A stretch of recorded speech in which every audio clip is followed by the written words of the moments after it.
we are in a super bubble. We've been in a super bubble in all assets, real estate, stocks, crypto, automobiles. I mean, everything has been record high valuations, record high prices, all because of the interest rate policy from the Fed and the liquidity that's been pumped into the economy over the last few years, several $1 trillion. It's all about economic cycles and business cycles. And the way the business cycle works is the economy runs hot sometimes. And when the economy is running too hot, the peaks and valleys of the economic business cycle, when the economy is running hot, that one of the jobs of the Federal Reserve is to balance that, right? So they're going to tighten monetary policy by raising interest rates. They want to tighten financial conditions to cool the economy off. And if you listen to the news, you hear that, that the economy, they want to cool the economy off and, bring it down. So inflation's running high, economy's running hot, employment is very low. It's putting pressure on the average income earners out there. And everybody on this broadcast tonight can, everything you look at, prices are just through the roof. So that's just when the economy is running hot. So the Fed has to bring that down and kind of balance that out and try to catch that middle ground. But often what happens is the economy will, they'll go too far and, they get it wrong and the economy dips into a recession where we're down at the bottom of that business cycle. So we have our peaks and our valleys and the economy starts to slow, which is the point. They want to slow the economy to bring inflation down, but sometimes it goes a little too far.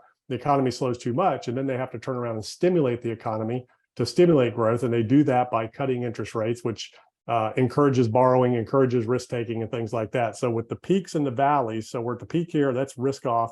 You're in the valley, that's risk on.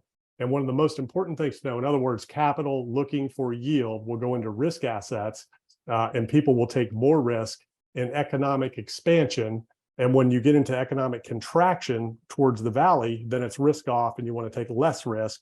And it's more expensive to take risk and it's more punitive if you catch the downside.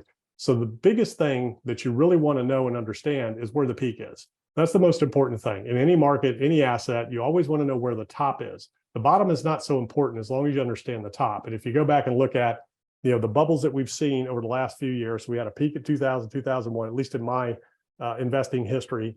Prior to that, I was a kid. I'm only 55. So the dot-com bubble was the first experience that I had with peaks and valleys.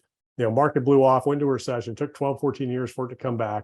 Then we had a big, peak run up and everything, 08, 09, and then we went off a cliff again. Took about 10, 11, 12 years to come back and, for markets and, for the economy to be stable. And there were little, dips and valleys in that whole cycle, but those were your big economic cycles, 12 to 14 years, is kind of how these things run. So here we are again.